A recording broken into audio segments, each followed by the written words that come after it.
Now, our leaders in this country should be ashamed of themselves. And by that, I mean our so-called politicians from political parties across the spectrum here in the UK.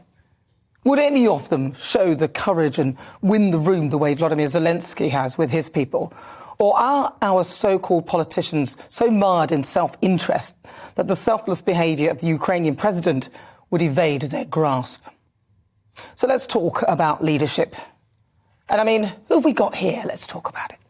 Sir Keir Starmer, leader of the Labour Party, who superseded the disaster that was Jeremy Corbyn, who became leader after Ed Miliband, and we all know they should have picked David. Anyway, Keir was too scared to even say whether a woman has a penis or not. His leadership is so bad that people still won't vote for him, even after some major indiscretions by the Conservative Party. His deputy isn't much better. Angela Rayner, who was allegedly having an affair whilst castigating Matt Hancock for his extramarital relationship, which resulted, of course, in him losing his job after advising us all to stay socially distanced. Angela thought it was fine to hurl out a tirade of abusive comments about the opposition.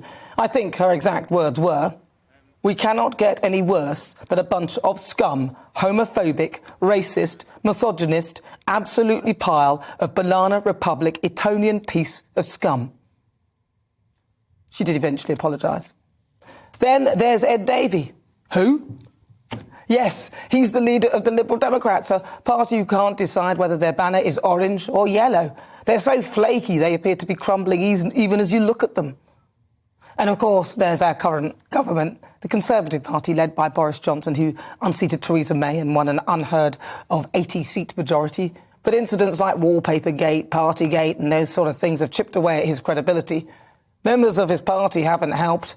There was ex-Foreign Secretary and Deputy Prime Minister Dominic Raab, who didn't want to leave his holiday when the withdrawal of Afghanistan started.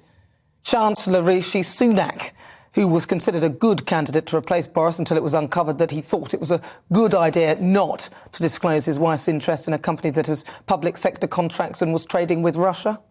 Turns out, whilst living in the UK, she was also claiming non-dom status, so she didn't have to pay more tax.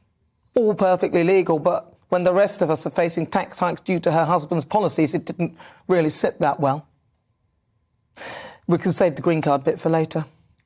So yesterday, Boris Johnson went to Ukraine, which I thought was admirable, if not hugely risky, to talk to their leader, President Vladimir Zelensky, face-to-face and offer his new package of arms. My initial thought was Boris Johnson was putting the Ukrainian troops and soldiers at risk, but looking at the pictures of them both today, I had to rethink. You know what? Well done, Boris, for actually doing something that was extremely dangerous, but showed defiant solidarity and, yes, leadership against the bully, Vladimir Putin. You hear some flaky elements of the media trying to rehash Partygate or say that the war and the Chancellor's affairs are a distraction from Boris. But surely that is the job of leadership.